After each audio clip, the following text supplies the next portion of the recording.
നമസ്കാരം. ന്യൂസ് 18 പൊതുവേദിയിലേക്ക് സ്വാഗതം. അങ്ങനെ ഇരിക്കുമ്പോൾ രാഷ്ട്രീയ പാർട്ടികളുടെ ആഭ്യന്തര വിഷയങ്ങളിലൊക്കെ പരോക്ഷമായി ഇടപെടുക എന്നത് SNDPയും NSSന്റെയും പതിവാണ്. NSS ചിലപ്പോഴെങ്കിലും പരോക്ഷമായിട്ടാണ് ഇടപെടുക. പക്ഷേ SNDPയുടെ ജനറൽ സെക്രട്ടറി വെള്ളാപ്പള്ളി നടേശൻ അങ്ങനെയല്ല, കുറെ കൂടി പരസ്യമായി ഇടപെടുകയും ഒക്കെ ചെയ്യും. ഇപ്പോൾ രണ്ടുപേരും ഇടപെടൽ നടത്തിയിരിക്കുന്നത് കോൺഗ്രസിലാണ്. ഒരു കാലത്ത് രമേശ് ചെന്നിത്തലയെ താക്കോൽ സ്ഥാനത്തേക്ക് നായർ വിഭാഗത്തിൽ നിന്നൊരാൾ വേണം എന്നൊക്കെ വാദിക്കുകയും പിന്നീട് നായർ ബ്രാൻഡിങ്ങിലേക്ക് രമേശ് ചെന്നിത്തല വരികയും ചെയ്തപ്പോൾ ചെന്നിത്തല തന്നെ തള്ളിപ്പറയുകയും ഒക്കെ ചെയ്തതാണ് NSSന്റെ ഈ പ്രസ്താവനയെ. അങ്ങനെ അകലത്തിലായിരുന്നു രമേശ് ചെന്നിത്തല. പക്ഷേ ഇപ്പോൾ ഈ വർഷം രമേശ് ചെന്നിത്തലയാണ് മന്നം ജയന്തി സമ്മേളനത്തിലേക്ക് ക്ഷണിച്ചിരിക്കുന്നത്. കഴിഞ്ഞ വർഷം ശശി തരൂരിനെയായിരുന്നു ക്ഷണിച്ചത്. അതിനു മുമ്പ് 10 വർഷം ആരെയും ക്ഷണിച്ചിരുന്നില്ല. അതിനു മുമ്പ് ക്ഷണിച്ച പ്രധാനപ്പെട്ട ഒരു കോൺഗ്രസ് നേതാവ് AK ആന്റണി ആയിരുന്നു. അങ്ങനെ എന്തായാലും ശശി തരൂരിനെ വിട്ട് ഇക്കുറി ചെന്നിത്തലയിലേക്ക് NSS അടുക്കുന്നു എന്നുള്ള പരസ്യമായ ഒരു സൂചനയാണ് സുകുമാരൻ നായർ നൽകുന്നത്. ഈ ഭാഗത്ത് SNDPയിൽ നിന്നും വെള്ളാപ്പള്ളി പറയുന്നത് രമേശ് ചെന്നിത്തല മുഖ്യമന്ത്രിയാകാൻ കൂടുതൽ യോഗ്യനായ ആളാണ് എന്നുകൂടി പറഞ്ഞു വെക്കുന്നു. അപ്പോൾ കൂടുതൽ താല്പര്യം രമേശ് ചെന്നിത്തലയാണെന്ന് NSS നേതാവും SNDP നേതാവും പറയുമ്പോൾ സ്വാഭാവികമായും VD സതീശനുള്ള പ്രതിപക്ഷ നേതാവിനുള്ള ഒരു ലക്ഷ്യമിട്ടുള്ള ഒരു പണി കൂടിയാണോ ഇത് എന്നുള്ള വിഷയമാണ് ന്യൂസ് 18 പൊതുവേദി ചർച്ച ചെയ്യുന്നത്. പ്രേക്ഷകർക്കും പ്രതികരിക്കാം.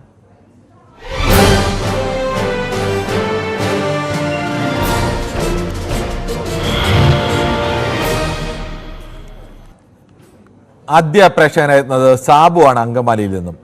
ശ്രീ സാബു, ഈ രണ്ട് സംഘടനകളും പ്രത്യേകിച്ച് SNDPയും NSSും SNDPയും NSSും മാത്രമല്ല മറ്റ് പല ജാതി സംഘടനകളും ഒക്കെ ഇങ്ങനെ ഇത്തരത്തിൽ ഇടപെടൽ നടത്താറുണ്ട്. എന്നാലും പ്രധാനപ്പെട്ട രണ്ട് സംഘടനകൾ ഇപ്പോൾ കോൺഗ്രസിനുള്ളിൽ രമേശ് ചെന്നിത്തലയ്ക്ക് പിന്തുണ പ്രഖ്യാപിക്കുന്ന രീതിയിലേക്ക്, അത് പരസ്യമാക്കുന്ന രീതിയിലേക്ക് ഇടപെടൽ നടത്തുന്നത് യഥാർത്ഥത്തിൽ പ്രതിപക്ഷ നേതാവിനെ ഉന്നമിട്ടുള്ള ഒരു നീക്കമാണോ? പക്ഷേ നേതാവിനെ ഉന്നമിട്ടുള്ള നീക്കം അങ്ങനെ പറയേണ്ടി വരും. എന്താണ് താങ്കൾക്ക് അങ്ങനെ തോന്നാൻ കാരണം? കാരണം ഇത് മുഖ്യമന്ത്രിയാവാൻ എപ്പോഴും യോഗ്യൻ എല്ലാ അർത്ഥത്തിലും ചെന്നിത്തല തന്നെയാണ്. എന്താണ് താങ്കൾക്ക് അങ്ങനെ പറയാനുള്ള കാരണം? കാരണം അത് സാധാരണ ഇതിൽ കോൺഗ്രസിൽ പ്രതിപക്ഷ നേതാവ് മുഖ്യമന്ത്രി ആവുക എന്നുള്ളതല്ലേ കോൺഗ്രസിന്റെ രീതി. പ്രതിപക്ഷ നേതാവാന്ന് പറഞ്ഞിട്ട് കാര്യമില്ല. കാരണം പറഞ്ഞു കഴിഞ്ഞാൽ ഒരു K കരുണാകരന്റെ കൂടെ വർഷങ്ങളോളം നിന്ന് രാഷ്ട്രീയത്തെ കുറിച്ച് വളരെയധികം കൂടുതൽ കാര്യങ്ങൾ ഗ്രഹിക്കാനും അതിനെക്കുറിച്ച് പഠിക്കാനും ആഭ്യന്തര വകുപ്പ് മന്ത്രിയായിട്ട് ഇരുന്നത് കൊണ്ട് മാത്രമല്ല എല്ലാം കൊണ്ടും യോഗ്യനായ ഒരു ആള് ചെന്നിത്തല തന്നെയാണ്. അക്കാര്യത്തിൽ ഒരു സംശയം വേണ്ട. ശരി, താങ്കളുടെ അഭിപ്രായം വളരെ വ്യക്തമാണ്. ശ്രീ കുഞ്ഞഹമ്മദ് കൂടി ചേർന്നുണ്ടോ കോഴിക്കോട് നിന്നും? ശ്രീ കുഞ്ഞഹമ്മദ്, താങ്കൾക്ക് എന്ത് തോന്നുന്നു? ഇങ്ങനെ ഈ ജാതി സംഘടനകളൊക്കെ ഇടയ്ക്ക് രാഷ്ട്രീയത്തിൽ ഇടപെടാൻ വേണ്ടിയുള്ള ബോധപൂർവമായ അവരുടെ ശ്രമം തന്നെയാണ്. ഇതിനെ അങ്ങനെ തന്നെയാണ് വ്യാഖ്യാനിക്കേണ്ടതും. ഇവരൊക്കെ ഇതിനു മുമ്പ് ചെയ്തിട്ടുള്ളതും അങ്ങനെയൊക്കെ തന്നെയാണ്. ഇത് കോൺഗ്രസിലെ ആഭ്യന്തര രാഷ്ട്രീയത്തിലേക്കുള്ള ഇവരുടെ ഒരു ഇടപെടലാണോ ഇത്? നമസ്കാരം സാറേ. നമസ്കാരമുണ്ട്. സാറിന് ഓർമ്മയുണ്ടോ K മുരളീധരൻ പോസ്റ്റ് ഞാൻ ഞാൻ ഞാൻ എന്ന ഭാവതരം അതിന്റെ ഒരു ഉറതുള്ളതായത് കേരളത്തിലെ രാഷ്ട്രീയ സഹവാക്യം എന്ന് വെച്ചാൽ വർഗീയ രാഷ്ട്രീയവും സാമുദായിക രാഷ്ട്രീയവും കൂടിയും കൂടിച്ചേരുന്ന ഒരു ഏകീകരണം വേണമെങ്കിൽ 2026 മാറ്റുകൂട്ടുകയാണിത്. എനിക്കൊന്നേ പറയാനുള്ളൂ, 2026 കേരളത്തിലൊരു മുഖ്യമന്ത്രി ഉണ്ടെങ്കിൽ ഇടതുപക്ഷത്തിന്റെ മുഖ്യമന്ത്രി ആയിരിക്കും. ഇവരാരും മാറ്റുകൂട്ടിയത് യാതൊരു കാര്യവുമില്ല. സമുദായ നേതാക്കന്മാരെ പോയിട്ടൊരു കാര്യമില്ല. ഇത്രേ എനിക്ക് പറയാനുള്ളൂ. ശരി, ഓക്കെ, താങ്കളുടെ അഭിപ്രായം വ്യക്തമാണ്. ഇതിൽ കക്ഷി ചേരാനില്ല, ഇടതുപക്ഷമാണ് വരുന്നതാണ് താങ്കളുടെ അഭിപ്രായം. കാസർഗോഡ് ഒന്നും സന്തോഷ് ചേരുന്നുണ്ട്. ശ്രീ സന്തോഷ്, താങ്കൾക്ക് എന്താണ് തോന്നുന്നത്? ഈ നേതാക്കന്മാര് മുമ്പൊക്കെ കോൺഗ്രസിൽ നിന്ന് നേതാക്കൾ ഇങ്ങനെ സ്ഥിരമായി ഇത്തരം ആളുകളുടെയൊക്കെ അടുത്ത് പോവുകയും അനുഗ്രഹം തേടിയൊക്കെ പോകുന്ന പതിവുണ്ടായിരുന്നു. ഇടക്കാലത്ത് അത് നിന്നുപോയതാണ്. ഇപ്പോൾ വീണ്ടും അവർ ഇങ്ങോട്ട് വന്ന് കോൺഗ്രസിന്റെ ആഭ്യന്തര രാഷ്ട്രീയത്തിൽ ഇടപെടുന്നു. എന്തായിരിക്കും ഇവരുടെയൊക്കെ ഉദ്ദേശം? ഉദ്ദേശം ഒന്നേ ഉള്ളൂ, ഇത് മൂന്നാമതൊരു ഭരണം മാർക്സിസ്റ്റിന് കിട്ടൂല ഈ മത നേതാക്കൾക്ക്, ജാതി നേതാക്കൾക്ക് അറിയാം. അതുകൊണ്ട് മാത്രമാണ് വെള്ളാപ്പള്ളിയെ സമയത്തും ഉള്ള ഒരു സ്വഭാവം എന്ന് വെച്ചാല് സുകുമാരൻ നായർ എന്താ പറയുന്നത് അതിന് നിൽക്കും. രണ്ടാമത് ഇനി അടുത്ത പ്രാവശ്യം കോൺഗ്രസ് ജയിക്കുമ്പോൾ വെള്ളാപ്പള്ളിക്ക് പറയുകയും ചെയ്യാം ഞങ്ങൾ പറഞ്ഞിട്ടാണ്. കാരണം ഈ വെള്ളാപ്പള്ളിയുടെ ഇതിൽ തന്നെ ഒരുപാട് കേസുകളുണ്ട് കേന്ദ്രത്തിലും കേരളത്തിലും. അപ്പൊ അടുത്ത ഭരണം എന്തായാലും കോൺഗ്രസിനാവുന്ന അത് ഇടതുപക്ഷത്തുള്ള ആൾക്കാർ പോലും പറയും. കാരണം ഇടതുപക്ഷ ആൾക്കാർ വരെ ഈ CPM ഭരണത്തെ വെറുത്തവരുണ്ട്. അല്ല, അടുത്ത വർഷം കോൺഗ്രസിനാണെന്ന് താങ്കൾ പറയുന്നത്. അപ്പോൾ അങ്ങനെയാണെങ്കിൽ ആരാവും ഇവരുടെ പിന്തുണയുള്ള? രമേശ് ചെന്നിത്തല ആവുമോ മുഖ്യമന്ത്രി, അതോ VD സതീശനാവോ? രമേശ് ചെന്നിത്തല ആവുള്ളൂ. കാരണം മുൻ പ്രതിപക്ഷ നേതാവാണ്. പിന്നെ ഈ ജാതി മത സംഘടനകളെ ഒന്നിച്ച് കൊണ്ടുപോകാൻ കഴിവുള്ളത് രമേശ് ചെന്നിത്തലയ്ക്ക്. കാരണം വി ഡി സതീശന്റെ വാക്കുകൾ, വി ഡി സതീശന്റെ ഉള്ളിലൊന്നുമില്ല, പക്ഷെ വി ഡി സതീശൻ വെട്ടിത്തുറന്ന് പറയും. അതുകൊണ്ടുള്ള ഒരു ഇത് മാത്രമേ പ്രശ്നം മാത്രമേ ഉള്ളൂ. വി ഡി സതീശനും സുധാകരനൊക്കെ ഇങ്ങനെ വെട്ടിത്തുറന്ന് പറയുന്നത് അവരുടെ ശൈലിയിൽ പറയുന്നതാണ്. മറ്റത് നമ്മള് ഈ കോടിയേരി ബാലകൃഷ്ണനെ പോലെ ചിരിച്ച് മാറ്റി നടക്കാൻ രമേശ് ചെന്നിത്തലയ്ക്കാവും.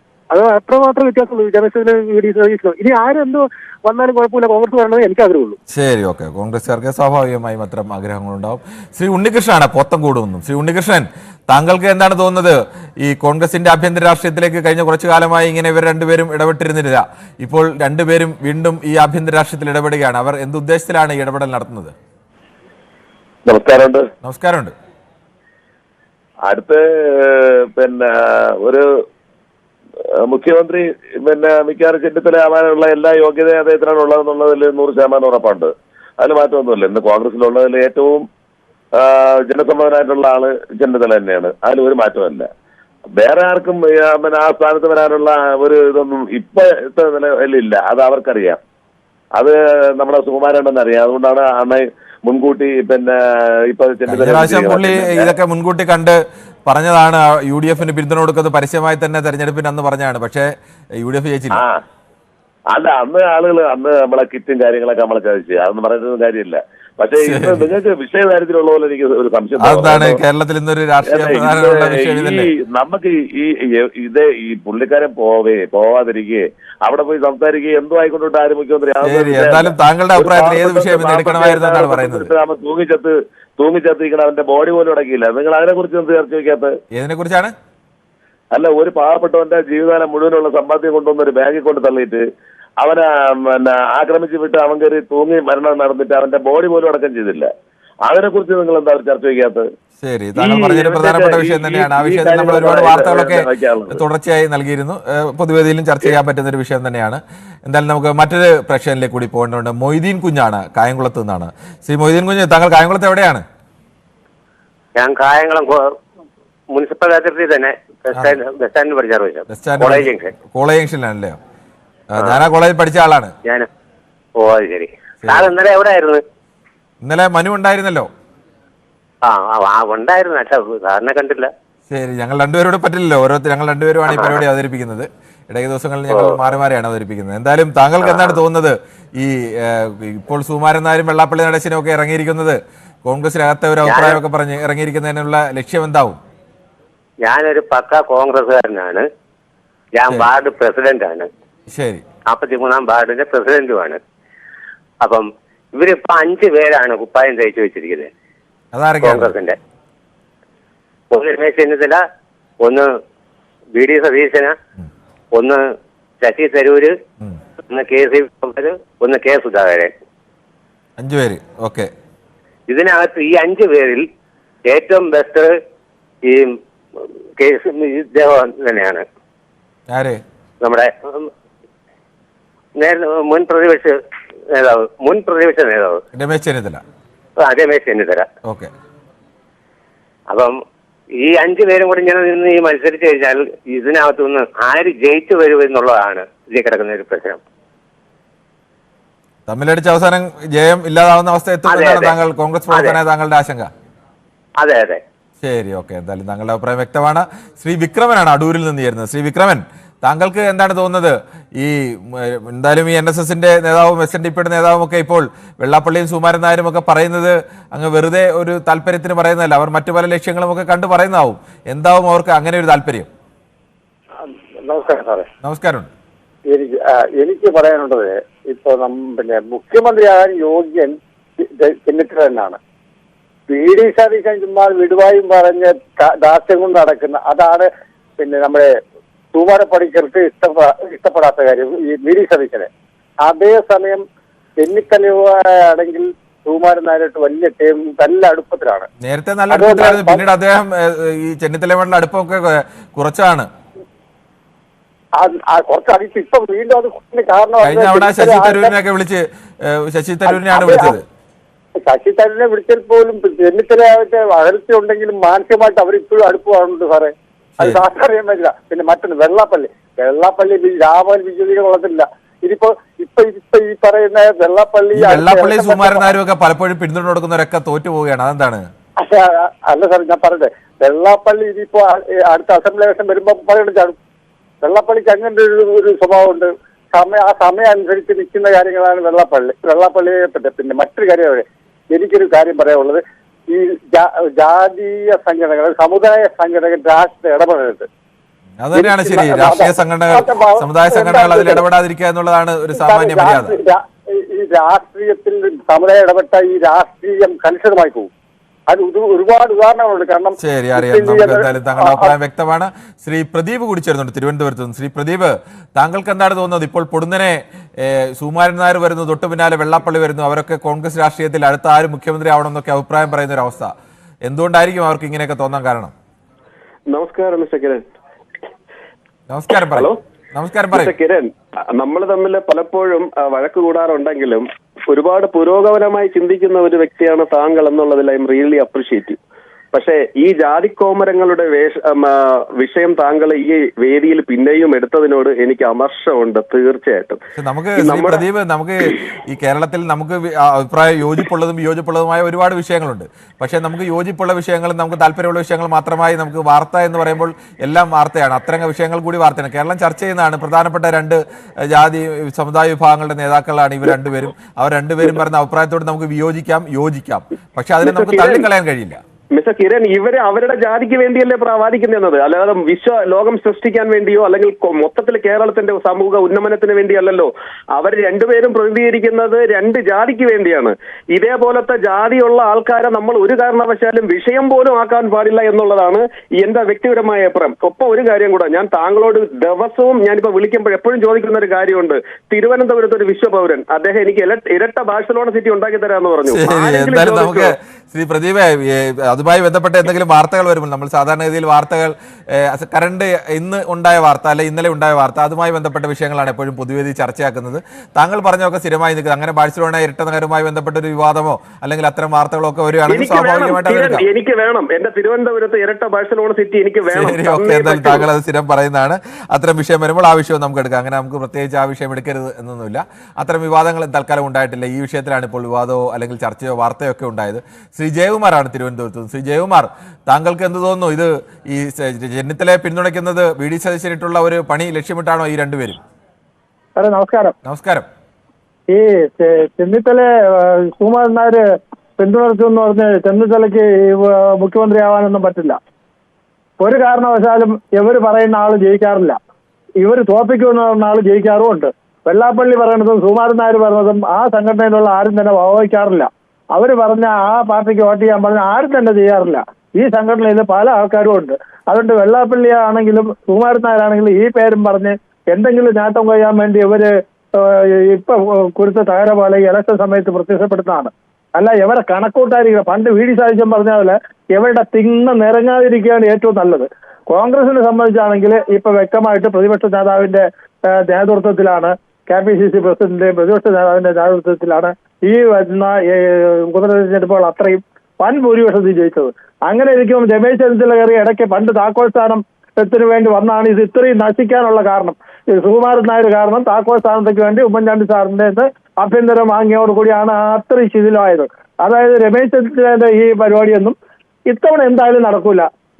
ജയിച്ചെങ്കിൽ പ്രതിപക്ഷ നേതാവ് ആയിരിക്കും മുഖ്യമന്ത്രി, വേറെ ആരും ഇതിനകത്തില്ല. വ്യക്തമാണ്. ശ്രീ രാജശേഖറാണ് ചേരുന്നത് കുളത്തൂപ്പുഴയിൽ നിന്നാണ്. ശ്രീ രാജശേഖർ, താങ്കൾക്ക് എന്താണ് തോന്നുന്നത്? ഇപ്പോൾ വെള്ളാപ്പള്ളി നടേശനും സുകുമാരൻ നായരും ഒക്കെ ഇങ്ങനെ ഒരു അഭിപ്രായം, ചെന്നിത്തലയെ അനുകൂലിച്ച് പെട്ടെന്നൊരു അഭിപ്രായം ഒക്കെ പറയുന്നതിന് പിന്നിൽ മറ്റെന്തെങ്കിലും രാഷ്ട്രീയമുണ്ടോ, അതോ സ്വാഭാവികമായി അവർ പറഞ്ഞതാണോ? രാഷ്ട്രീയത്തിന്റെ അകത്ത് വേറെ ഒന്നുകൂടി ഉണ്ട്. സമുദായം. അടുത്ത മുഖ്യമന്ത്രി കേരളത്തില് സുകുമാരൻ നായരുടെ സമുദായത്തിൽപ്പെട്ട ഒരു മുഖ്യമന്ത്രി വേണം എന്നാണ് അദ്ദേഹത്തിന്റെ ഉള്ളിലും. അല്ല, അതിൽ തന്നെ പ്രതിപക്ഷ നേതാവ് അങ്ങനെ ആ സമുദായത്തിൽപ്പെട്ട ആൾ വേണമെന്നുണ്ടെങ്കിൽ ആ സമുദായത്തിൽപ്പെട്ട ആര് വന്നാലും മതി എന്നല്ലേ തീരുമാനിക്കേണ്ടത്. പക്ഷെ അങ്ങനെ അല്ലല്ലോ. അവർക്ക് ചില എല്ലാ കാലത്തും ചില വ്യക്തിപരമായ താല്പര്യങ്ങളില്ലേ. ശശി തരൂരിനെ പണ്ട് ആക്കിയപ്പോൾ ശശി തരൂർ ഡൽഹി നായരാണെന്നാണ് പറഞ്ഞത്. പിന്നീട് കഴിഞ്ഞ വർഷം ശശി തരൂർ അതേ തരൂരിനെ തന്നെ വിളിച്ചുകൊണ്ട് അവിടെ പോയി ശശി തരൂരിനാണ് ഞങ്ങളുടെ പിന്തുണ എന്നൊക്കെ പരസ്യ പ്രഖ്യാപനം എന്ന മട്ടിലൊക്കെ നടത്തി. ഇപ്പോൾ രമേശ് ചെന്നിത്തല കുറെ കണ്ടതല്ലേ സാർ, നമ്മൾ കുറെ കണ്ടതല്ലേ, നമ്മൾ ഇന്നലെയാണ് അവരൊക്കെ നിരീക്ഷിക്കുന്നത്. ശരി, ഓക്കെ, താങ്കളുടെ അഭിപ്രായം വ്യക്തമാണ്. ശ്രീ രാജൻ കൂടി ചേരുന്നുണ്ട് കൊല്ലത്തു നിന്നും. ശ്രീ രാജൻ, താങ്കൾ ഈ വിഷയത്തിൽ എന്താണ് അഭിപ്രായം പറയുന്നത്? ശ്രീ രാജൻ നമസ്കാരം. ശ്രീ ജയനാണ് കണ്ണൂരിൽ നിന്നും. രാജൻ വീണ്ടും വിളിക്കുമെന്ന് തോന്നുന്നു. ശ്രീ ജയൻ, താങ്കൾക്ക് എന്താണ് തോന്നുന്നത്? ഈ സമുദായ നേതാക്കളുടെ ഇപ്പോഴത്തെ ഈ അഭിപ്രായ പ്രകടനത്തിന് പിന്നിലെ യഥാർത്ഥ ലക്ഷ്യം എന്താവും?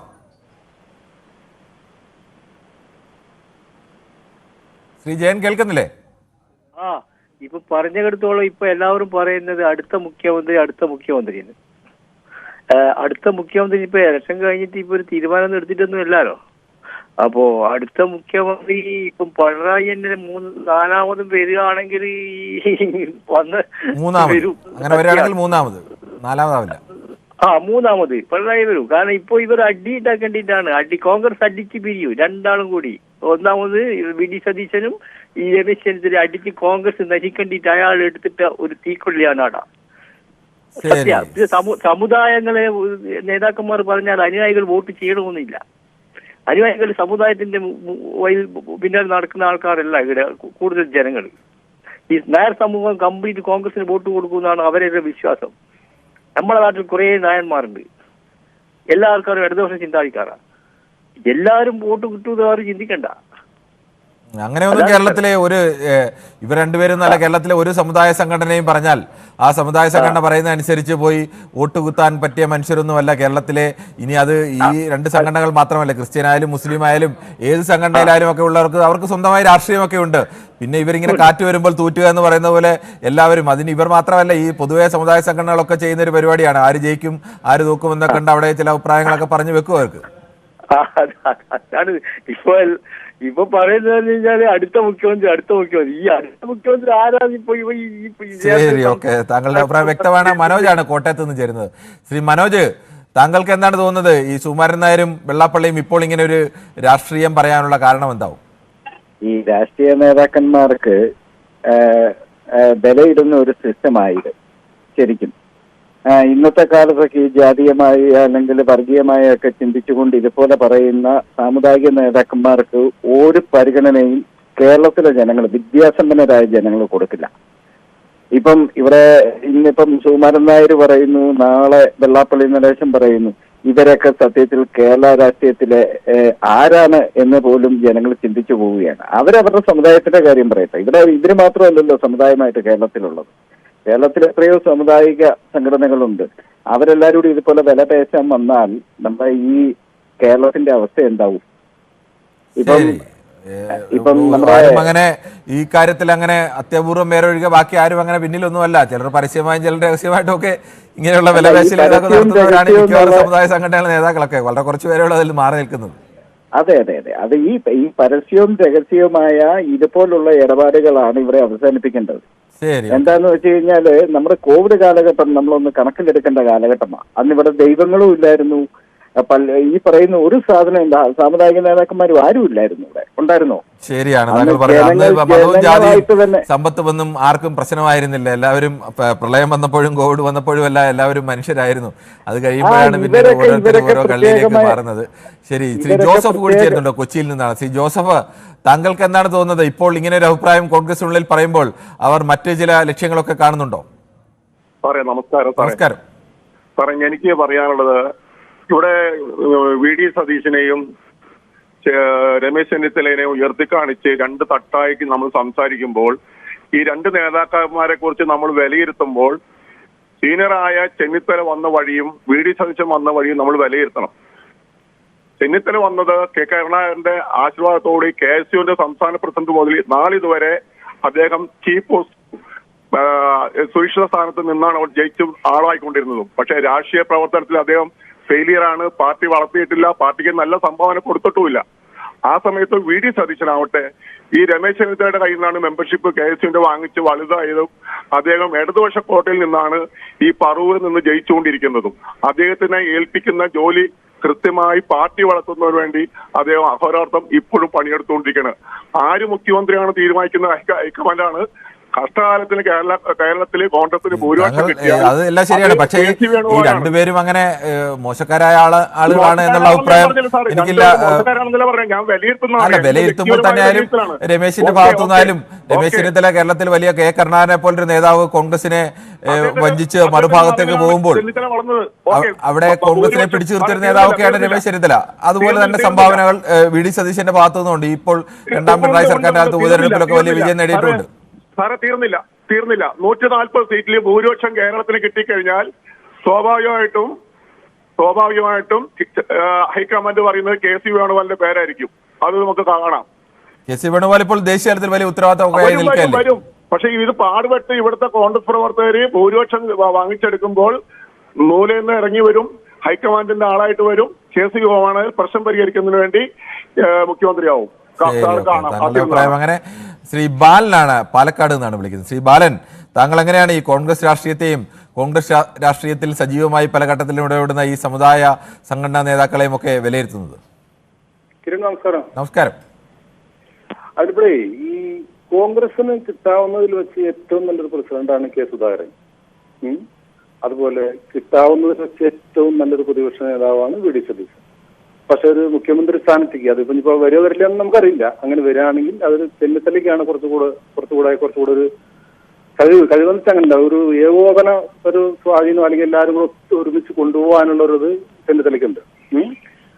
പിന്നെ ഇവിടെ നമ്മൾ സമുദായങ്ങൾ എന്ന് പറഞ്ഞാൽ പിന്നെ സമുദായങ്ങൾ ഇതിൽ ഇടപെടുന്നത് എന്തിനാണെന്ന് വെച്ചാൽ ശരിക്കും പറയുക വിലപേശൽ രാഷ്ട്രീയം നമ്മൾ പറയേണ്ടി വരും. അതിപ്പോ ഓരോ കാലഘട്ടത്തിലും ഈ സമയത്ത് വെള്ളാപ്പള്ളി ആണെങ്കിൽ പോലും ഇപ്പോൾ അമ്പലത്തിലേക്ക് കാശ് മേടിക്കാനും അതിനൊക്കെ എല്ലാവരും പിന്നെ ഓരോ കാര്യങ്ങൾക്കും നടത്തിക്കൊണ്ടിരിക്കുന്നുണ്ട്. ഈ സമുദായ സംഘടനകളെ കൊണ്ടൊന്നും ആ താഴെത്തട്ടിലെ സമുദായങ്ങൾക്ക് ഒരു ഗുണമില്ല. ആളുകൾക്ക് ഞെളിഞ്ഞു കിടക്കാൻ കാശുണ്ടാക്കാൻ നല്ലൊരു കാര്യമില്ല. ഇന്ന് ഇതിലും ഇമ്പോർട്ടന്റ് ആയിട്ടുള്ള കാര്യം ശരിക്കും പറയാ നമ്മുടെ മരണ സഹകാരി ആത്മഹത്യ ചെയ്തു. അതിനായിരുന്നു ഒരു പരിഗണന കൊടുക്കണ്ടായിരുന്നു കേട്ടോ. ശരി, എന്തായാലും നമുക്ക് ആ വിഷയത്തിൽ കൂടി നമുക്ക് അടുത്ത ദിവസങ്ങളൊക്കെ വരാം. ശ്രീ അജിത് കുമാറാണ് മൂവാറ്റുപുഴയിൽ നിന്നും ചേരുന്നത്. ശ്രീ അജിത് കുമാർ, താങ്കൾക്ക് എന്താണ് തോന്നുന്നത്? ഇപ്പോൾ രമേശ് ചെന്നിത്തലയെ പൊടുന്നനെ രണ്ടു നേതാക്കൾ വന്ന് പിന്തുണയ്ക്കുന്നു.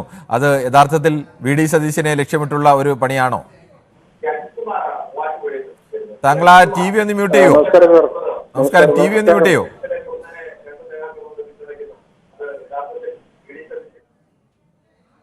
നമസ്കാരം സാർ. നമസ്കാരം, പറഞ്ഞോളൂ. നമസ്കാരം സാർ. ശരി, ജയയാണ് കൊല്ലത്ത് നിന്നും പ്രേക്ഷകരോട് അഭ്യർത്ഥനയുള്ളത്.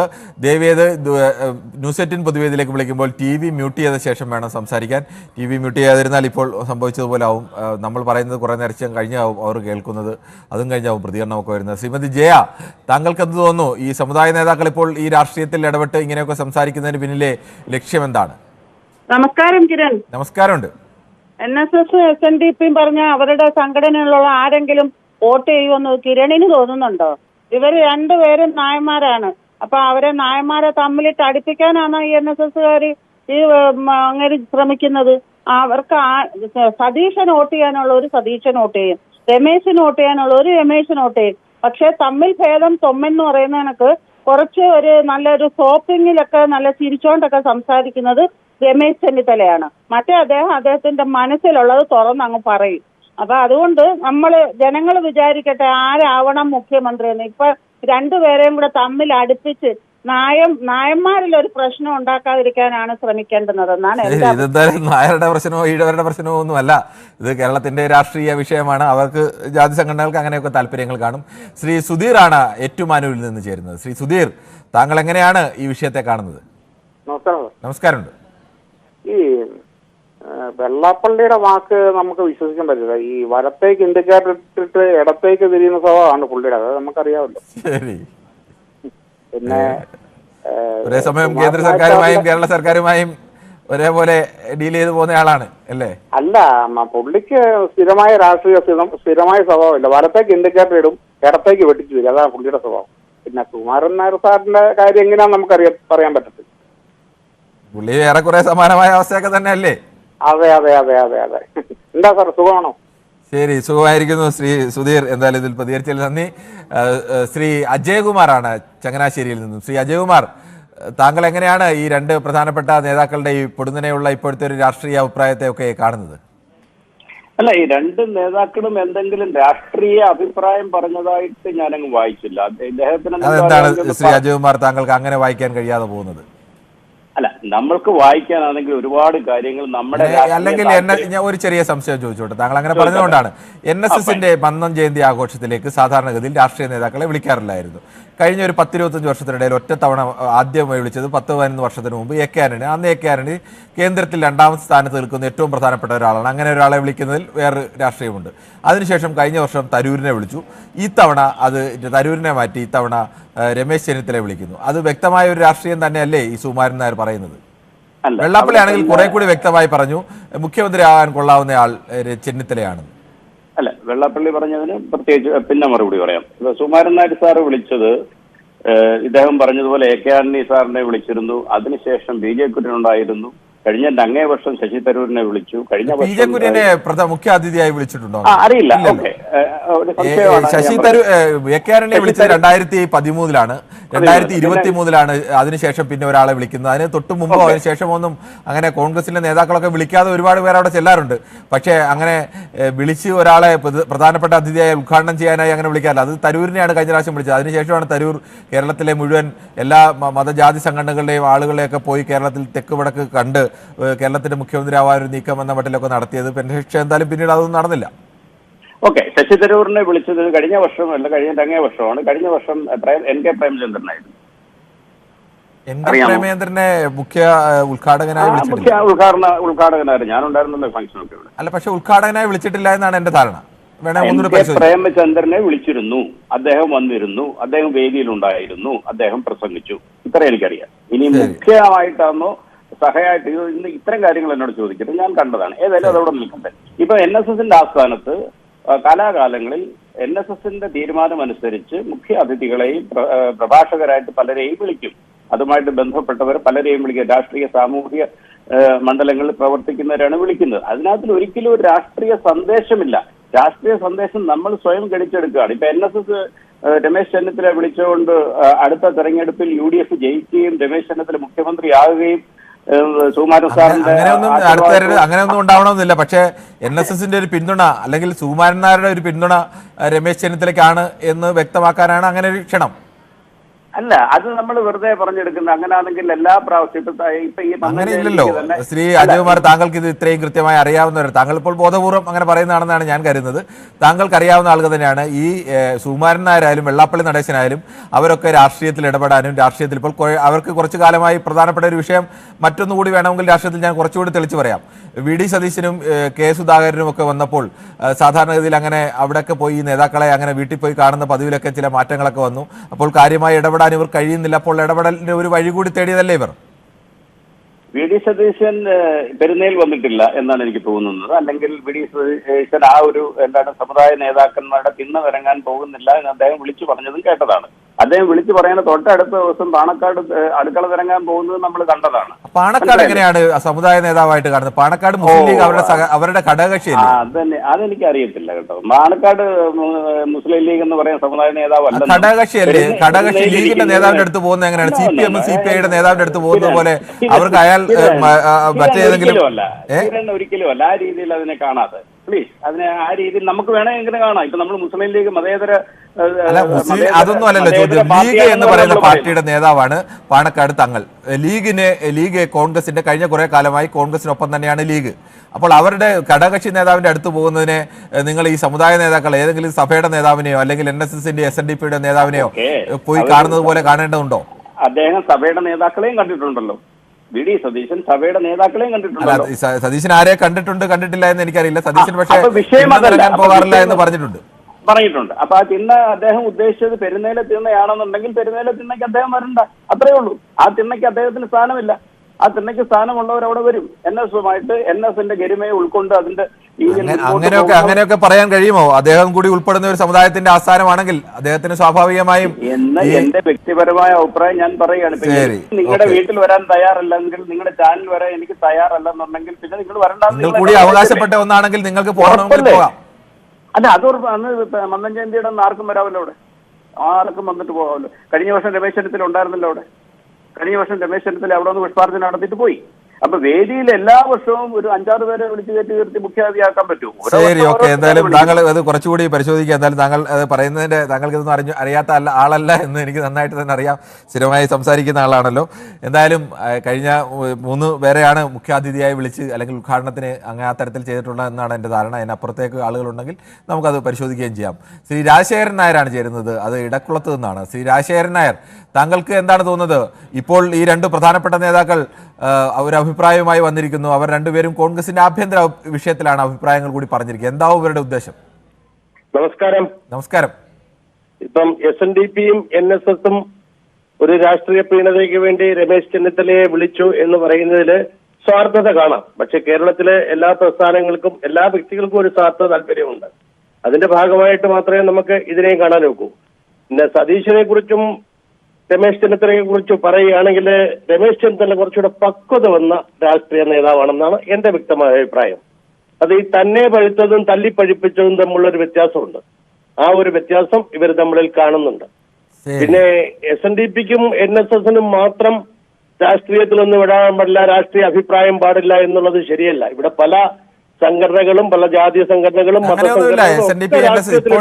ഇപ്പോൾ ശ്രീ രാജശേഖരൻ നായർ ഇപ്പോൾ പറഞ്ഞത് ഈ 2 പേരാണ്. അതുകൊണ്ടാണ് ഞാൻ തുടക്കത്തിൽ തന്നെ ഇതിനകത്ത് പലതവണ പറഞ്ഞിരുന്നു.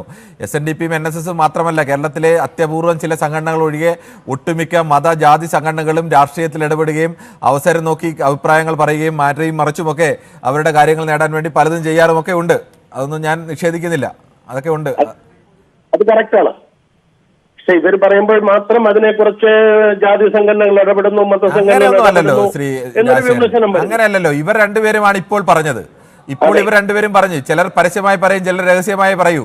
അങ്ങനെ ഓരോരുത്തർക്കും ഓരോ രീതികളില്ലേ. അവരങ്ങനെ പരസ്യമായും രഹസ്യമായിട്ടൊക്കെ പറയും. ഞാൻ പറഞ്ഞല്ലോ, വളരെ കുറച്ചു പേർ മാത്രമേ ഉള്ളൂ അത്തരം പൊതു രാഷ്ട്രീയത്തിൽ നേരിട്ട് ഇടപെടാതിരിക്കുന്ന കേരളത്തിലെ സമുദായ സംഘടനകൾ. അത് ഹിന്ദുവിലായാലും ക്രിസ്ത്യാനിയിലായാലും മുസ്ലിമിലായാലും അതിലെല്ലാം ഭൂരിപക്ഷം വരുന്ന ഈ പ്രധാനപ്പെട്ട ആളുകളൊക്കെ അവരൊക്കെ ഈ സമയത്തൊക്കെ അവരുടെയൊക്കെ സമുദായത്തിനേക്കാൾ അപ്പുറത്തേക്ക് അവരുടെ വ്യക്തിപരമായ താല്പര്യം വെച്ച് രാഷ്ട്രീയത്തിൽ ഇടപെടുന്നവർ തന്നെയാണ്. അത് രാഷ്ട്രീയത്തെ നിഷ്പക്ഷമായി നോക്കുന്നവർക്ക് അല്ലെങ്കിൽ അടുത്തറിയുന്ന എല്ലാവർക്കും അറിയാം. അതെ അതെ, അങ്ങനെ ഇടപെടണമെന്നാണ് എന്റെ പക്ഷം. കാരണം ഈ സംഘടനകൾക്കും ഈ രാഷ്ട്രീയത്തിലും ഈ ലോകത്തിൽ കേരളത്തിലെ കാര്യത്തിലൊക്കെ ഒരു താല്പര്യം. കക്ഷി രാഷ്ട്രീയത്തിൽ അങ്ങനെ വല്ലാതെ ഇടപെടുന്നത് അത്ര ശരിയാണോ? വല്ലാതെ ഇടപെടല്ലേ? ഇതിപ്പോ വല്ലാതെ ഇടപെടലല്ലേ പരസ്യമായിട്ടല്ലേ 2 പേരും കാണിച്ചിരിക്കുന്നത്? പരസ്യമായിട്ട് നല്ല കാര്യങ്ങൾക്ക് സാധ്യമായിട്ടുള്ള കാര്യങ്ങൾക്കൊക്കെ സപ്പോർട്ട് ചെയ്യാം. അനാവശ്യമായിട്ടുള്ള പ്രീണനം പാടില്ല. ശരി, നല്ല കാര്യം. രാഷ്ട്രീയക്കാർ മാത്രമല്ല, സമുദായ നേതാക്കൾ കൂടി ശ്രദ്ധിക്കേണ്ട വിഷയങ്ങളൊക്കെ തന്നെയാണ്. നമുക്ക് ഒരു ചെറിയ ഇടവേളയ്ക്ക് ശേഷം മടങ്ങി വരാം.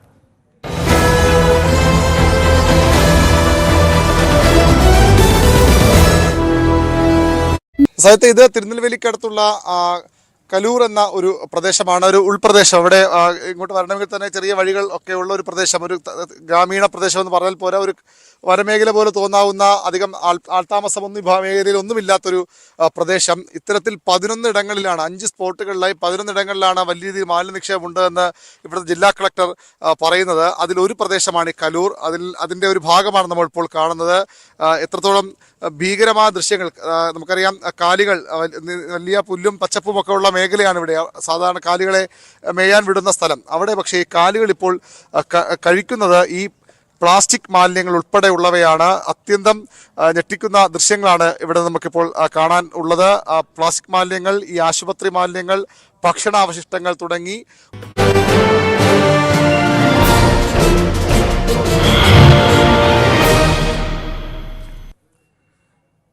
SNDPയുടെ നേതാവ് ശ്രീ വെള്ളാപ്പള്ളി നടേശനും NSS നേതാവ് ശ്രീ സുകുമാരൻ നായരും രമേശ് ചെന്നിത്തലയെ അനുകൂലിക്കുന്നു എന്ന മട്ടിലുള്ള അഭിപ്രായ പ്രകടനങ്ങളോ അല്ലെങ്കിൽ സൂചനകളോ ഒക്കെ നൽകിയ പശ്ചാത്തലത്തിലാണ് ഈ ചർച്ച നടക്കുന്നത്. ശ്രീ രാജനാണ് കൊല്ലത്തുനിന്നും ചേരുന്നത്. ശ്രീ രാജൻ, ഇപ്പോൾ ഇങ്ങനെയൊക്കെ ഇവർക്ക് അഭിപ്രായം പറയാനുള്ള കാരണം എന്താവും? അവരുടെ താല്പര്യം എന്താവും?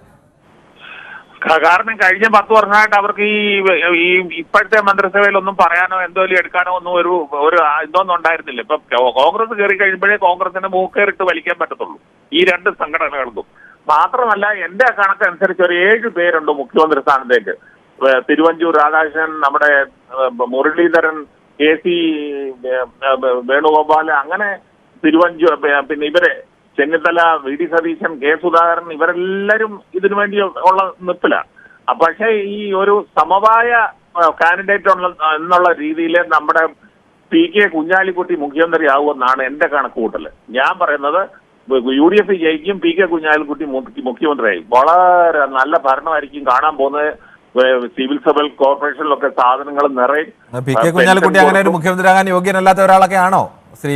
അല്ലല്ല, ഞാൻ പുള്ളിയെ സപ്പോർട്ട് ചെയ്യുന്ന നല്ല ഭരണമായിരിക്കും. ഭയങ്കര കേരളത്തിലെ ജനങ്ങളെല്ലാം മതിമറന്നുള്ള സന്തോഷമായിരിക്കും. നല്ല ഭരണമായിരിക്കും. വ്യക്തമാണ്. ശ്രീ എറണാകുളത്ത് നിന്നും ശ്രീമതി ഇന്ദിര കൂടി ചേരുന്നുണ്ട്. ശ്രീമതി ഇന്ദിര, താങ്കൾ എങ്ങനെയാണ് ഈ സമുദായ സംഘടനകളുടെ രാഷ്ട്രീയ ഇടപെടലിനെ കാണുന്നത്? ഇലക്ഷൻ ആയില്ല, സ്ഥാനാർത്ഥി നിർണയം ആയിട്ടില്ല. മനുഷ്യരുടെ മനസ്സ് എന്താണെന്ന് അറിയാൻ പാടില്ല. കേരളത്തിലെ ജനങ്ങൾ പ്രബുദ്ധ കേരളീയരാണ്. ഈ സമയമാകുമ്പോൾ എല്ലാവരും തീരുമാനിക്കും ആർക്ക് വോട്ട് ചെയ്യണം, ആരെ വിജയിപ്പിക്കണം എന്നൊക്കെ പറഞ്ഞു. ഇപ്പോഴേ ഇന്ന് വെച്ച് തല കഴിച്ചിട്ട് ഒരു കാര്യമില്ല. കോൺഗ്രസ് ആണ് ജയിക്കുന്നതെങ്കിൽ ഹൈക്കമാൻഡ് തീരുമാനിക്കും, അല്ലാതെ അതിൽ വേറെ അതിനെ വെച്ച് കാര്യമൊന്നുമില്ല. ഇപ്പോഴേ ആൾക്കാർ ഇങ്ങനെ തലകുത്തി മറിഞ്ഞിട്ട് യാതൊരു കാര്യമില്ല. ശരി. ശ്രീ ജയതിലകനാണ് പുതുക്കാട് നിന്നാണ് വിളിക്കുന്നത്. ശ്രീ ജയതിലകൻ, താങ്കൾക്ക് എന്ത് തോന്നുന്നു? ഇപ്പോൾ രമേശ് ചെന്നിത്തലയോട് പെട്ടെന്നൊരു സ്നേഹം ഇരുവർക്കും ഉണ്ടാവാനുള്ള കാരണം എന്താവും? ആദ്യമായിട്ട് ഈ തെക്കോട്ടാണ്, ചങ്ങനാശ്ശേരി കൊല്ലം ഭാഗത്താണ്. ഹലോ, പറഞ്ഞോളൂ. ചങ്ങനാശ്ശേരി കൊല്ലം ഭാഗത്താണ് ഈ സാമുദായിക സംഘടനകൾക്ക് പ്രാധാന്യമുള്ളത്. ഞങ്ങളുടെ ഭാഗത്ത്, ഞാനൊരു നായരാണ്, ഞങ്ങളുടെ ഭാഗത്തൊന്നും NSSന് വലിയ പ്രാധാന്യമൊന്നുമില്ല. അവിടെ സുഖമായിരുന്നാല് അവിടെ കുറെ പേരായിട്ടല്ലാണ്ട് ഈ സംഘടനയ്ക്ക് വേറൊരു പ്രാധാന്യം ഈ തൃശ്ശൂര് ഇങ്ങോട്ട് നീങ്ങി കഴിഞ്ഞ ഒരു ജില്ലയിലും ഇല്ല. ഞങ്ങൾക്കൊരു ഗുണമില്ല ഈ സംഘടനയെ കൊണ്ടൊന്നും. അതുപോലെ തന്നെ വെള്ളാപ്പള്ളി കിടന്ന് കുറച്ചാലും ഒരു കാര്യമില്ല, NSS കിടന്ന് കുറച്ചാലും ഒരു കാര്യമില്ല. അപ്പൊ ആ ഭാഗങ്ങളിലുണ്ടാവും. അതുകൊണ്ട് അവിടെ നിന്ന് ഇവരുടെ സംഘടനകളിലൊന്നും ഒരു തലപ്പത്തും ഇതേവരെ മറ്റുള്ള ജില്ലകളിൽ നിന്നോ ഈ വടക്കോട്ട് ഭാഗത്തുനിന്ന് ഒരാൾക്കാർ ഇവർ കയറ്റിയിരുത്തിയിട്ടില്ലേ ഇന്നവരെ. ചങ്ങനാശ്ശേരിയിലുള്ള ഒരു ചങ്ങനാശ്ശേരിക്കാരൻ ഞാവും എല്ലാ കാലത്തും. മറ്റേ കൊല്ലത്തുള്ളൊരു ഒരു മരിക്കണ വരെ വെള്ളാപ്പള്ളി തന്നെയും. ആലപ്പുഴ തന്നെ. ഒരു പ്രാധാന്യം ഈ സംഘടനകൾക്കൊന്നും. നിങ്ങൾ ഇതേ വെറുതെ ഇരുന്നിട്ട് ഈ സതീശൻ ജയിക്കും, കോൺഗ്രസ് ജയിച്ചിട്ട് ഉണ്ടായി തന്നെ മുഖ്യമന്ത്രി എന്ന് പറയാൻ വേണ്ടിയിട്ട്. പിന്നെ ഇവരൊക്കെ എവിടെ പോയിട്ട് ആരെ സപ്പോർട്ട് ഉണ്ടെന്ന് പറയുന്ന സംഘടനകൾക്ക്? ഒരു സംഘടനകൾക്കും, ഒരു സാമുദായിക സംഘടനകൾക്കും ഒരു സപ്പോർട്ടും ഇല്ലേ. അത് വെറുതെ തോന്നുന്നതാ. ശരി, താങ്കളുടെ അഭിപ്രായം വ്യക്തമാണ്. ശ്രീ ദാസൻ കൂടി ചേരുന്നുണ്ട് കണ്ണൂരിൽ നിന്നും. ശ്രീ ദാസൻ, താങ്കൾ എങ്ങനെയാണ് ഇവരുടെ അഭിപ്രായത്തെ കാണുന്നത്? ഒരു സാമുദായിക നേതാവിനെയും ഒരാളെയും ഒരു രാഷ്ട്രീയ നേതാവും തിന്നിറങ്ങാൻ പാടില്ല. കാരണം ഇവരെ മാറ്റി നിർത്തന്നെ വേണം. ഒരു കാരണവശാലും ഇവര് എട്ടുകാരും മമ്മൂഞ്ഞുകളാണ് ഈ സാമുദായിക നേതാക്കന്മാർ. ഇവർ വിചാരിക്കുന്നത് ഇവരുള്ളതുകൊണ്ടാണ് ഇവിടെ രാവിലെ ദൂരെ ഒതുക്കുന്നത്, വൈകിട്ട് അസ്തമിക്കുന്നതൊക്കെ ഇവരുള്ളതുകൊണ്ടാണ് ധാരണ ഇവർക്കുണ്ട്. അത് മാറ്റി നോക്കുന്ന രാഷ്ട്രീയക്കാർ. പിന്നെ നമ്മൾ ഈ പറയുന്ന പോലെന്നല്ല കിരൺ ബാബു, അടുത്ത എന്റെ കാഴ്ചപ്പാടില് ഈ ഒരു ന്യൂനപക്ഷത്തിലെ ഒരു പ്രത്യേക സമുദായം, പേരിനെ പറഞ്ഞില്ല, അവർ ഏത് ഭാഗത്തേക്കാണ് ചായുന്നത് ആ ഭാഗത്താണ് പറയുന്നത്. ഇപ്പോൾ ഈ നിലവിൽ ഇതുവരെയും അവർ 2 വർഷത്തിന് കൂടെ തന്നെ കാണുന്നു. അപ്പോൾ നമ്മൾ എല്ലാവരും ഇങ്ങനെ ചില ആൾക്കാരൊക്കെ ഈ മനപ്പായസം ഒന്നും അങ്ങനെ അടുത്ത ഉമ്മൻചാണ്ടി മറ്റേ ഇയാളാവും മറ്റവനാവും ഒന്നും ഉണ്ടാവില്ല. ഈ മിക്കവാറും 2 വർഷം തന്നെ മൂന്നാമത്തെ ഒരു ഊഴവും കൂടി ഉണ്ടാവുന്നതാണ് എനിക്ക് തോന്നുന്നത്. അല്ലാതെ ഒരു ലക്ഷണം വേറെ കാണുന്നില്ല. ശരി, അഭിപ്രായം വ്യക്തമാണ്. ശ്രീ ശശിധരനാണ് വയലാറിൽ നിന്നും. ശ്രീ ശശിധരൻ, താങ്കൾക്ക് ഈ വിഷയത്തിലുള്ള അഭിപ്രായം എങ്ങനെയാണ്? Good evening Kiran. Good evening, പറഞ്ഞോളൂ. ഇത് പറയുമ്പോഴത്തേക്കും ഇത് വേറെ ചില വസ്തുതകളാണ് പറയാനുള്ളത്. അതായത് ഈ 2 സാമുദായിക സംഘടന നേതാക്കന്മാരെന്ന് പറഞ്ഞ 2 മാടമ്പികളെന്നേ ഞാൻ പറയുള്ളൂ. ഞാൻ NSS അംഗത്തുള്ള ഒരാളാണ്. ഈ പെരുന്നേലിരിക്കണ ഈ തമ്പുരാൻ പറഞ്ഞാൽ ഞങ്ങളെ പോലുള്ള ഒരു മനുഷ്യരും കേൾക്കാറില്ല. പുള്ളി പറഞ്ഞ പണ്ടൊക്കെ ആഹ്വാനം ചെയ്ത് നാറിപ്പോയ കേട്ടായി പിന്തുണ എന്ന് പറഞ്ഞത്, അത് പറഞ്ഞാൽ ഒരു സമുദായവും കേൾക്കത്തില്ല. എല്ലാവർക്കും അവരുടേതായ രാഷ്ട്രീയമുണ്ട്. പിന്നെ വെള്ളാപ്പള്ളിയുടെ കാര്യം പറഞ്ഞാൽ വെള്ളാപ്പള്ളി ആദ്യം പിന്നെ വെള്ളാപ്പള്ളിയുടെ ഇതില് SRP ഉണ്ടാക്കിയിട്ട് ഒരു പട്ടി പോലും തിരിഞ്ഞു കുറച്ച് നാള് മറ്റം പിടിച്ചു. ഉണ്ടാക്കിയത് വെള്ളാപ്പള്ളിയല്ല, വെള്ളാപ്പള്ളിക്കൊക്കെ ഒരുപാട് കാലം മുമ്പാണ് SRP. അല്ലല്ല, അത് കഴിഞ്ഞിട്ട് BDJS കൊട്ടിക്കൊഴിച്ച് ഭയങ്കര പ്രകമ്പനം പുള്ളി പ്രഖ്യാപിച്ചുണ്ടാക്കിയാണ് BDJS. ആ സ്വന്തം ആ സ്ഥലമായ കണിച്ചുകുളങ്ങര, സാമ്രാജ്യമായ കണിച്ചുകുളങ്ങര പോലും ഒരു പഞ്ചായത്ത് മെമ്പറെ പോലും സൃഷ്ടിച്ചെടുക്കാൻ സാധിക്കാത്ത അദ്ദേഹം വിചാരിച്ചാലും ഈ 2 കക്ഷികൾ പറഞ്ഞാൽ ഒരു മനുഷ്യന് വോട്ട് ചെയ്യല കിരണേ. അവരുടെ പിന്തുണ തേടി പോണവരുടെ കഷ്ടകാലം. അവരുടെ അനുഭവം അറിയണമെങ്കിൽ ഇപ്പം നമ്മുടെ സരിനോട് ചോദിച്ചാൽ മതി. സരിൻ മാത്രമാണ് അവിടുത്തെ സ്ഥാനാർത്ഥികൾ പിന്തുണയും തേടി പോയത്. അവസ്ഥ കണ്ടല്ലോ. അപ്പൊ അങ്ങേര് പറഞ്ഞാലൊന്നും ആരും ഇവര് 2 പേരും പറഞ്ഞ ഒരു മനുഷ്യരും കേൾക്കത്തില്ല കിരണേ. വെറുതെ നമ്മുടെ 1 മണിക്കൂർ നഷ്ടപ്പെട്ടു പോയ അഭിപ്രായം. എന്തായാലും താങ്കൾ പറഞ്ഞതിൽ കുറെ കാര്യമുള്ള അഭിപ്രായം കൂടിയാണ്.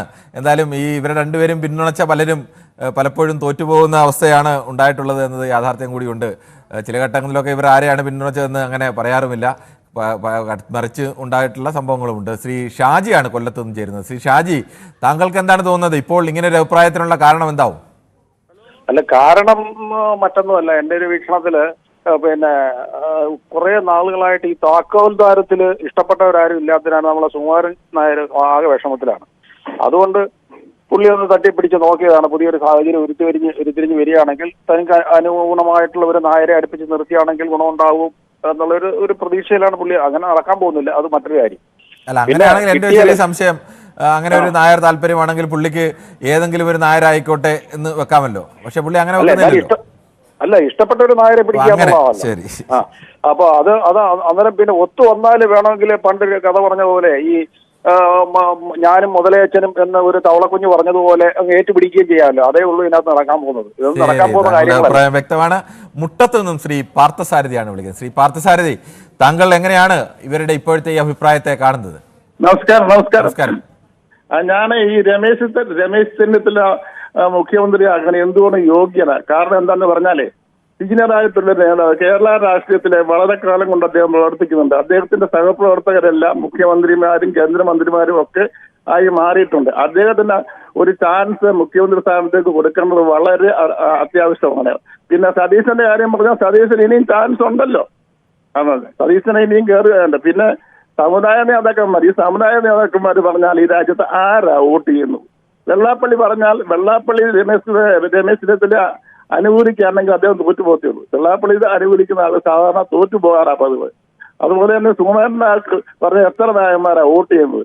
അതുകൊണ്ട് രമേശ് ചെന്നിത്തലയ്ക്കാണ് ഈ ചാൻസ് കൊടുക്കണമെന്നാണ് എന്റെ അഭിപ്രായം. ശരി, താങ്കളുടെ അഭിപ്രായം. അങ്ങനെ എന്തായാലും അതൊക്കെ കോൺഗ്രസ് പാർട്ടി തീരുമാനിക്കട്ടെ. ശ്രീ അനീഷാണ് ചേർത്തലയിൽ നിന്നും. ശ്രീ അനീഷ്, താങ്കൾ എങ്ങനെയാണ് ഇവരുടെ അഭിപ്രായത്തെയൊക്കെ കാണുന്നത്? ഞാൻ പറഞ്ഞതേ, പറഞ്ഞോളൂ. കേൾക്കാം, പറഞ്ഞോളൂ. ഈ ബി.ഡി. സതീശൻ എന്ന് പറഞ്ഞാൽ ഒരു വിഭാഗത്തിന്റെ ആള് മാത്രമാണ്. പക്ഷേ രമേശ് അതേത് വിഭാഗത്തിന്റെ ആളാണ്? അതിപ്പോ നമുക്ക് എല്ലാവർക്കും അറിയാലോ എന്താണെന്നുള്ളത്. അയാളുടെ പ്രസ്താവനകളും കാര്യങ്ങളൊക്കെ നമുക്ക് മനസ്സിലാവും. എന്താണ് എനിക്കറിയില്ല, അതുകൊണ്ട് ഞാൻ ചോദിച്ചത്. അല്ലല്ല, നമുക്ക് എല്ലാവർക്കും അറിയാവുന്ന കാര്യം. പക്ഷെ രമേശ് ചെന്നിത്തല എന്ന് പറഞ്ഞാൽ എല്ലാവരെയും കൂട്ടിയിണക്കുന്ന ഒരു ആളാണ് അദ്ദേഹം. ഞാൻ താങ്കളുടെ ആവർത്തി ചോദിക്കുകയാണ്, അങ്ങനെ വി.ഡി. സതീശൻ ഒരു വിഭാഗത്തിന്റെ ആളാണെന്ന് പറയുമ്പോൾ അങ്ങനെ ഏതെങ്കിലും ഒരു വിഭാഗത്തിനായിട്ട് അദ്ദേഹത്തിന്റെ ഈ മുൻപം വിഷയത്തും അതിനകത്ത് മയക്കം പറഞ്ഞതും പിന്നോക്കം പോയതൊക്കെ എല്ലാം നമുക്ക് വ്യക്തമാവുമല്ലോ. അതിനകത്ത് നമുക്ക് കൃത്യമായിട്ട് ക്ലിയർ ആയിട്ട് നമുക്ക് വ്യക്തമാകുന്ന സംഭവമല്ലേ. പിന്നെ സാറിനെ കൊണ്ട് ആ പേര്, ആ ഒരു വിഭാഗത്തിന്റെ പേര് പറയുന്നില്ല എന്ന് പറയുന്നതാണ്. ശരി, ഓക്കെ, താങ്കൾ എന്തായാലും പറയണ്ട. താങ്കളുടെ പക്ഷേ വേറെ സംഭവങ്ങളുണ്ട് സാർ അതിനകത്ത്. ഹലോ, പറഞ്ഞോളൂ. ഈ രമേശ് ചെന്നിത്തല ഈ ബി.ഡി. സതീശൻ ഒതുക്കും. അത് കൃത്യമായിട്ട് അറിയാവുന്ന കേസാണത്. അത് ഇനി വരും കാലഘട്ടത്തിൽ ഇദ്ദേഹം രമേശ് ചെന്നിത്തല മുഖ്യമന്ത്രി ആകാതിരിക്കാനായിട്ട് ഈ ബി.ഡി. സതീശൻ അതിനുള്ള കളികൾ കളിക്കും. കാരണം അതിനു വേണ്ടിയിട്ടാണ് ഈ ഇപ്പൊ ഞാൻ പറഞ്ഞില്ലേ ഒരു വിഭാഗത്തിന്റെ ആളാണെന്ന് ഞാൻ നേരത്തെ പറഞ്ഞില്ലേ സാറിലേക്ക്. ശരി, ഓക്കെ, താങ്കളുടെ അഭിപ്രായം വ്യക്തമാണ്. ശ്രീ പ്രസന്നനാണ് തൃശ്ശൂരിൽ നിന്ന് ചേരുന്നത്. ശ്രീ പ്രസന്നൻ, താങ്കൾക്ക് ഈ വിഷയത്തിൽ എന്താണ് പറയാനുള്ളത്? സാർ നമസ്കാരമുണ്ട്. നമസ്കാരമുണ്ട്, പറഞ്ഞോളൂ. എനിക്ക് ഈ വിഷയത്തിൽ പറയാനുള്ളത്, ഈ കുറെ പേരിങ്ങനെ നേതാവാനും ഭരണത്തിൽ ആളാവാനും മുഖ്യമന്ത്രി ആവാനും ഷർട്ടും തയ്പ്പിച്ചിരിക്കുകയാണ്. ഇപ്പൊ കോൺഗ്രസിനെ സംബന്ധിച്ചെടുത്തു കഴിഞ്ഞാൽ എല്ലാവരും ഒരു 5-6 പേര് ഇങ്ങനെ റെഡി ആയിട്ട് നിൽക്കുകയാണ്. ഇവര് ഒരു സമവായത്തിലെത്തി ഇലക്ഷന് മുന്നേ ഒരു നല്ല നേതാവിനെ കണ്ടെത്തി ഇലക്ഷൻ നേരിടാനുള്ള ഒരു ആർജവും ശക്തിയും ഇന്നിപ്പോ എന്താ പറയുക, അതിനും അവർ തയ്യാറാവില്ല. അങ്ങനെ തയ്യാറായാൽ എന്റെ ഒരു അഭിപ്രായം, വ്യക്തിപരമായിട്ടുള്ള അഭിപ്രായം, ശശി തരൂരിനൊക്കെ മുൻനിർത്തി ഒരു പ്രചരണത്തിന് ഇറങ്ങിക്കഴിഞ്ഞാൽ പിന്നെ ഒന്നും നോക്കേണ്ടി വരില്ല എന്നുള്ള, അതായത് നല്ലൊരു ശതമാനം വോട്ടും കിട്ടി ഭരണത്തിൽ വരാൻ പറ്റുമെന്നാണ്. മറ്റിവിടെ ഇപ്പൊ രമേശ് ചെന്നിത്തല ആയാലും സതീശനായാലും അങ്ങനെ ഒരു സംസ്ഥാന രാഷ്ട്രീയത്തിൽ അങ്ങനെ ഒരു ഇടപെടൽ ശശി തരൂരിന്റെ ഭാഗത്ത് നിന്ന് ഏതെങ്കിലും കാലത്ത് ഉണ്ടായിട്ടുണ്ടോ? അങ്ങനെ അദ്ദേഹം തെരഞ്ഞെടുപ്പിൽ മത്സരിക്കുന്നു, ജയിക്കുന്നു എന്നതിനപ്പുറത്തേക്ക് സംസ്ഥാനത്തെ കോൺഗ്രസിനെ വളർത്താനോ അല്ലെങ്കിൽ അത്തരത്തിലുള്ള ഇടപെടൽ അദ്ദേഹത്തിന്റെ ഭാഗത്ത് നിന്ന് ഉണ്ടായിട്ടുണ്ടോ? അല്ല, ഞാനൊരു എഫിഷ്യൻസിനെ മാത്രം ഉദ്ദേശിച്ചിട്ടാണ്. അതായത് ഒരു ഭരണപരിചയം അല്ലെങ്കിൽ എന്താ പറയാ, രണ്ടുപേരും രമേശ് ചെന്നിത്തല ആയാലും, രമേശ് ചെന്നിത്തല ആഭ്യന്തരമന്ത്രി ആയിരുന്നു, പ്രതിപക്ഷ നേതാവായിരുന്നു. വി.ഡി. സതീശൻ പ്രതിപക്ഷ നേതാവായിരുന്നു, പ്രതിപക്ഷ നേതാവാണ്. പച്ചയായിട്ട് പറഞ്ഞു കഴിഞ്ഞാല് ഒരു കേന്ദ്രത്തിൽ നിന്ന് തുടങ്ങി പിടിച്ചു കഴിഞ്ഞാൽ ഒരു 5 രാഹുൽ ഗാന്ധി കൂടിയാൽ ഒരു ശശി തരൂർ ആവില്ല. അതുപോലെ തന്നെ 10. താങ്കൾ ഏത് അർത്ഥത്തിലാണ് അത് പറയുന്നതെന്ന് എനിക്ക് മനസ്സിലാവുന്നില്ല. കഴിവ് അതെ എങ്ങനെയാണ് അദ്ദേഹത്തിന്റെ കഴിവിനെ താങ്കൾ അങ്ങനെ ആ തരത്തിൽ കാണുന്നത്? ഈ ഒരു പാർട്ടിയെ സംബന്ധിച്ച് ആ പാർട്ടിയുടെ കൂടുതൽ വളരെ കാലം അങ്ങേര് അന്തർദേശീയ തലത്തിൽ പ്രവർത്തിച്ചുള്ള പരിചയം. ശരി, ഓക്കെ. എന്തായാലും ആ അന്തർദേശീയ തലത്തിൽ പ്രവർത്തിച്ചുള്ള പരിചയം ഇവിടെ തിരുവനന്തപുരത്ത് ജയിക്കുന്നുണ്ട്, അത് ശരിയാണ്. പക്ഷേ ഈ പാർട്ടിയെ സംബന്ധിച്ചിടത്തോളം പാർട്ടിയിൽ കൂടുതൽ കാലം പാർട്ടിയെ യോജിപ്പിക്കുകയും സംസ്ഥാനത്ത് നയിക്കുകയും ഒക്കെ ചെയ്ത രണ്ട് പ്രധാനപ്പെട്ട നേതാക്കൾ തന്നെയാണ് രമേശ് ചെന്നിത്തലയായാലും വി ഡി സതീശനായാലും. സംശയമില്ല, തർക്കമില്ല ആ നിലയിൽ. പക്ഷേ ഈ ശശി തരൂർ വന്നാൽ കിട്ടുന്ന ഒരു തലം ഇവരുടെക്കാളൊക്കെ വളരെ മുകളിലായിരിക്കും എന്നുള്ളതാണ്. ശരി, ഓക്കെ. താങ്കളുടെ അഭിപ്രായം അങ്ങനെ കരുതുന്ന ആളുകളും എന്തായാലും ഉണ്ട്. ശ്രീ മനു ആണ് വൈക്കത്ത് നിന്ന്. ശ്രീ മനു, താങ്കൾക്ക് എന്താണ് ഈ വിഷയത്തിൽ പറയാനുള്ളത്? നമസ്കാരം. നമസ്കാരം. ഈ വെള്ളാപ്പള്ളി നടേശനും സുകുമാരൻ നായരും കൂടി മുൻകൂട്ടി ചിന്തിച്ചിരിക്കുന്ന ഒരു കാര്യമാണിത്. കാരണം അടുത്ത ഭരണം UDF-നാണെന്ന് എല്ലാവർക്കും അറിയാം. അപ്പം രമേശ് ചെന്നിത്തല എങ്ങാനും മുഖ്യമന്ത്രിയാവുന്ന ഇവർക്ക് വിജയിക്കാലോ. അല്ലെന്നേ, രമേശ് ചെന്നിത്തല ഇപ്പൊ കേന്ദ്രത്തിലൊക്കെ ഓരോ കാര്യങ്ങൾ ചെയ്യുന്നതുകൊണ്ട് മുഖ്യമന്ത്രി സ്ഥാനത്തേക്ക് വെക്കുകയാണെങ്കിൽ ഇവർക്ക് വിജയത്തിന്റെ പിതൃത്വം ഏറ്റെടുക്കാനും പറ്റും, ഇവരെ കാര്യങ്ങൾ നേടിയെടുക്കാനും സാധിക്കും. ഇപ്പം സുകുമാരൻ നായരും വെള്ളാപ്പള്ളി നടേശനും കൂടി ഒരു ബുദ്ധി കളിച്ചിരിക്കുക, അത്രയേ ഇന്നത്തെ കാര്യം. ശരി, ശ്രീ താഹയാണ് കൊല്ലത്തുനിന്നും. ശ്രീ താഹ, താങ്കൾ എങ്ങനെയാണ് ഈ വിഷയത്തെ കാണുന്നത്? ഞാൻ ഈ വിഷയത്തെ കാണുന്നു പറഞ്ഞാലേ, രമേശ് ചെന്നിത്തലയ്ക്കുള്ളൊരു സാധ്യത ഈ രണ്ട് സമുദായ നേതാക്കന്മാർ തമ്മിൽ നശിപ്പിക്കുകയാണ്.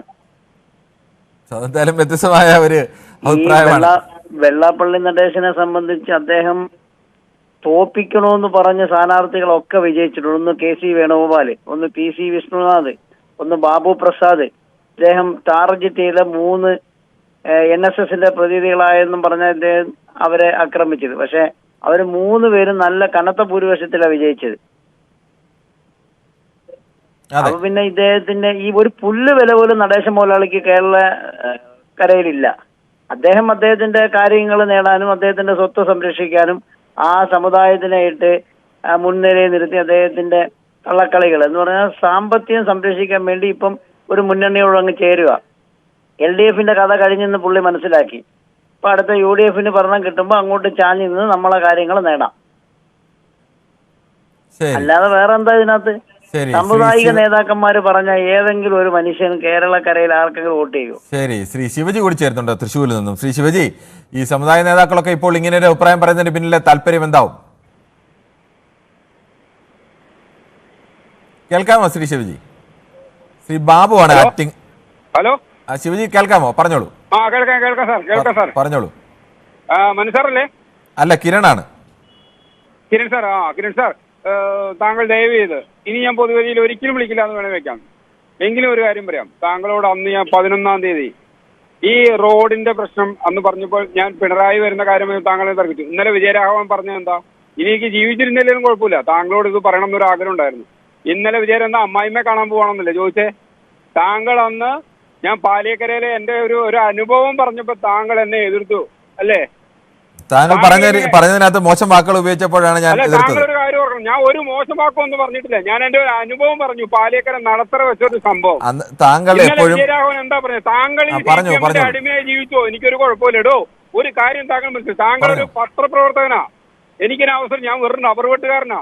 പക്ഷെ ഞാൻ വ്യക്തിത്വമുള്ളവനാ.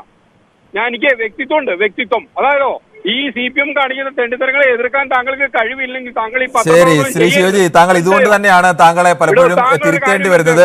താങ്കൾ മാന്യമായ ഭാഷ ഉപയോഗിച്ചു കഴിഞ്ഞാൽ താങ്കളെ ഒരിക്കലും തിരുത്തേണ്ടി വരില്ല. താങ്കൾക്ക് ഇപ്പോഴും അവസരം തന്നതും അതുകൊണ്ട് തന്നെയാണ്. അല്ലെങ്കിൽ ഞങ്ങൾക്ക് താങ്കളുടെ ഫോൺ എടുക്കാതിരിക്കാം. ഞങ്ങൾ എടുക്കാതിരിക്കാം. പക്ഷെ ഞങ്ങൾ അങ്ങനെയല്ല ചെയ്യുന്നത്. താങ്കൾ ഏത് വിമർശനം വേണമെങ്കിൽ CPM-നെതിരെ ഉന്നയിച്ചോളൂ, അതെനിക്ക് വിഷയമല്ല. പക്ഷെ മാന്യമായ ഭാഷ, ഇപ്പോൾ തന്നെ താങ്കൾ ഉപയോഗിച്ച വാക്ക് മോശം വാക്കല്ലേ? ആ വാക്ക് ഉപയോഗിച്ചാണ് പറയേണ്ടത്. ഇന്നലെ വിജയരാഘവൻ പറഞ്ഞ അതല്ലല്ലോ ഇന്നത്തെ ചർച്ചാ വിഷയം. ശ്രീ ശിവജി, അതാണോ ഇന്നത്തെ ചർച്ചാ വിഷയം? റോഡ് ശിവജി, അതാണോ ഇന്നത്തെ ചർച്ചാ വിഷയം? ശരി, ഓക്കെ. എന്തായാലും നമുക്ക് അടുത്ത പ്രശ്നത്തിലേക്ക് പോകേണ്ടതുണ്ട്. നമുക്ക് ആ വിഷയത്തിൽ നിന്ന് സംസാരിച്ചു കഴിഞ്ഞാൽ ആരോടും സംസാരിക്കുന്നതിന് യാതൊരു മടിയുമില്ല. ആരോടും ഏത് രാഷ്ട്രീയവും അവർക്ക് എത്ര വിമർശനവും ഉന്നയിക്കാം. പക്ഷേ ഇപ്പോൾ ശിവജി ഉപയോഗിച്ചുള്ള വാക്കുകൾ ഉപയോഗിച്ചല്ല അത് പറയേണ്ടത്. അത് തെറ്റാണ്. ശിവജി പലപ്പോഴും അത് പറഞ്ഞിട്ട് അദ്ദേഹത്തിന് മനസ്സിലാവുന്നില്ല. സ്വാഭാവികമായും ഞാൻ പറഞ്ഞു, ഇപ്പോഴും വീണ്ടും ചെയ്യാമെന്ന് വിചാരിച്ചത് താങ്കൾ സ്ഥിരമായി വിളിക്കുന്ന ഒരാൾ എന്ന നിലയ്ക്കും ഒരാൾ തെറ്റ് തിരിച്ചറിഞ്ഞാണ്. ഒരിക്കൽ താങ്കൾ തന്നെ പറഞ്ഞതാണ് അത് മോശമായി പോയി തിരുത്തിയെന്ന്. മോശം വാക്ക് വാക്കുകൾ ഉപയോഗിക്കാതെ താങ്കൾക്ക് അതാത് ദിവസത്തെ വിഷയത്തിൽ ഏത് രൂക്ഷമായ ഏത് അഭിപ്രായം പറയാം, അതിന് യാതൊരു തടസ്സവുമില്ല. പക്ഷേ നല്ല വാക്കുകൾ, മാന്യമായ വാക്കുകൾ ഉപയോഗിക്കണം. ആ ദിവസത്തെ വിഷയത്തെക്കുറിച്ചായിരിക്കണം സംസാരിക്കേണ്ടത്. അത് ശ്രദ്ധിച്ചേ മതിയാവും, അല്ലെങ്കിൽ ഇങ്ങനെ ഇനിയും ഇടപെടേണ്ടി വരും. ശ്രീ ആറ്റിങ്ങൽ നിന്ന് ശ്രീ ബാബു ആണ് ചേരുന്നത്. ശ്രീ ബാബു, താങ്കൾക്ക് പറയാം. ഹലോ സാറേ, നമസ്കാരം. ഇപ്പം നമസ്കാരം സാറേ. ഇപ്പം വിളിച്ച പാർട്ടി ഉണ്ടല്ലേ, ഹലോ, അതെ പറഞ്ഞോളൂ. ഇപ്പം വിളിച്ച പാർട്ടി എന്ന് പറഞ്ഞാൽ വളരെ തെറ്റായിട്ടുള്ള രീതിയിലാണ് നിലപാടുകൾ സംസാരിക്കുന്നത്. പലപ്പോഴും ഞാൻ കേട്ടിട്ടുണ്ട്. നിലപാട് പറഞ്ഞോട്ടെ, അത് പ്രശ്നമില്ല. പക്ഷെ മോശം വാക്കുകൾ ഉപയോഗിക്കരുത്. ഞാൻ അദ്ദേഹത്തോട് പലതവണ പറഞ്ഞിട്ടുള്ള അല്ല, നിലപാട് എന്ത് വേണേലും പറയാം. നല്ലത് ആ ഫോൺ എടുക്കാതെ. ഇന്നക്കാലം ഒരുപാട് കണ്ടമാനം കോൾ വരുന്നുണ്ട്. നമ്മുടെ എന്തെല്ലാം ശ്രമിച്ചിട്ടാണ് ഈ കോൾ കിട്ടണം സാറേ, കേട്ടാ. ഇപ്പം തന്നെ രമേശ് ചെന്നില്ല.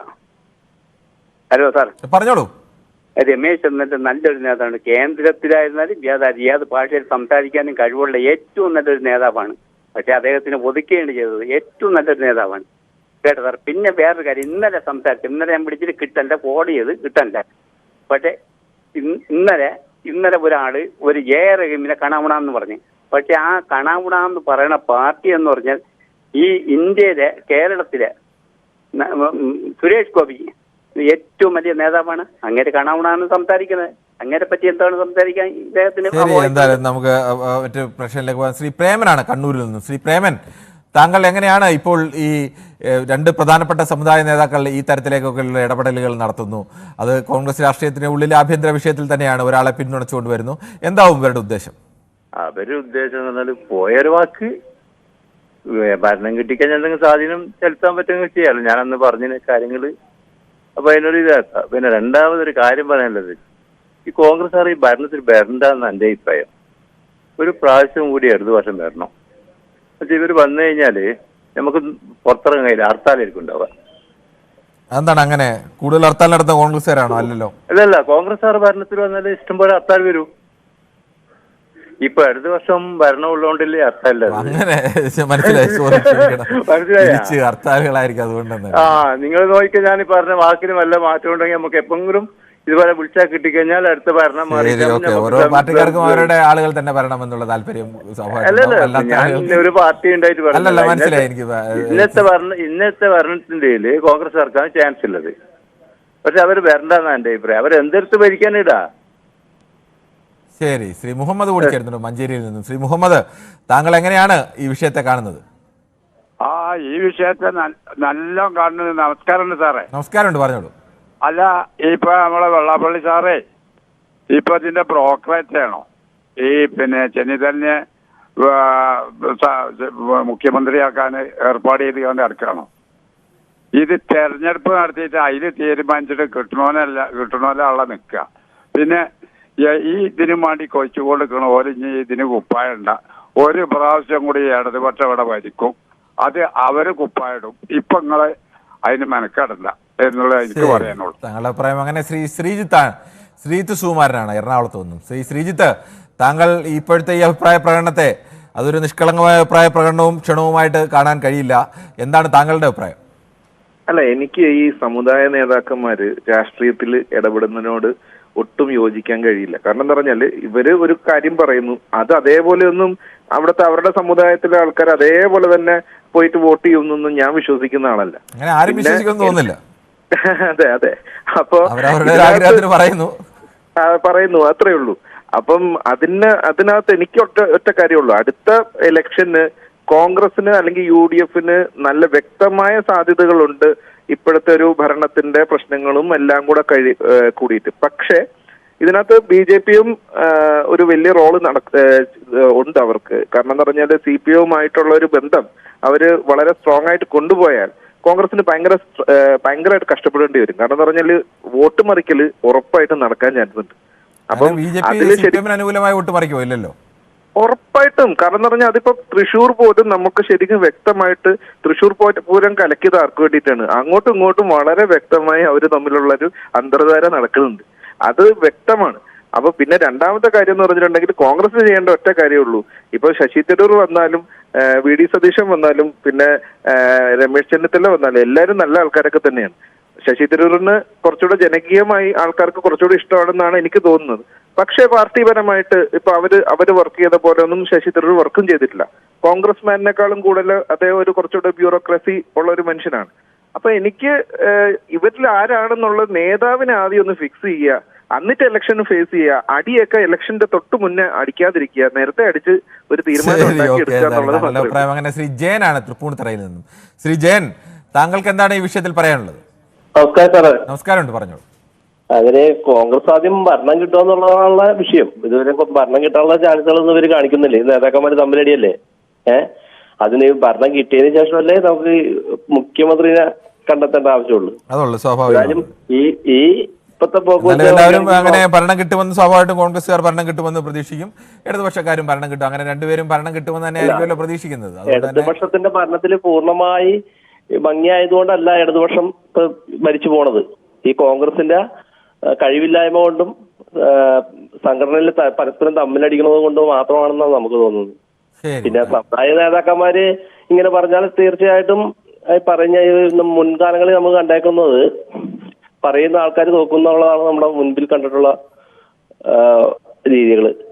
കാരണം വെള്ളാപ്പള്ളി നടേശൻ പല പ്രാവശ്യവും പറഞ്ഞപ്പോഴും അവരെല്ലാം തോറ്റേ ഉള്ളൂ ഇവിടെ. ശരി, ശ്രീ വി വി സണ്ണി കൂടി ചേരുന്നുണ്ട് കോട്ടയത്ത് നിന്നാണ്. ശ്രീ വി വി സണ്ണി, താങ്കൾ എങ്ങനെയാണ് ഈ സമുദായ നേതാക്കൾ, രണ്ട് പ്രധാനപ്പെട്ട സമുദായ നേതാക്കളാണ് ശ്രീ വെള്ളാപ്പള്ളി നടേശനും ശ്രീ സുകുമാരൻ നായരും, ഇവർ രണ്ടുപേരും പരസ്യമായി തന്നെ അവരെ ഒന്നും കൊണ്ട് യാതൊരു ആവശ്യമില്ല സാറേ. ശരി, പറഞ്ഞോളൂ. അവര് പറയുന്ന ഒന്നും കേൾക്കുന്ന ആൾക്കാരല്ല കേരളത്തിലുള്ളത്. പിന്നെ എനിക്ക് പറയാനുള്ളത്, ഇപ്പോൾ നിങ്ങൾ കോൺഗ്രസിനെ പറ്റി ഒന്നും ആലോചിക്കേണ്ട ആവശ്യമില്ല. ഇനിയും വർഷം 1.5 കിടപ്പുണ്ട്.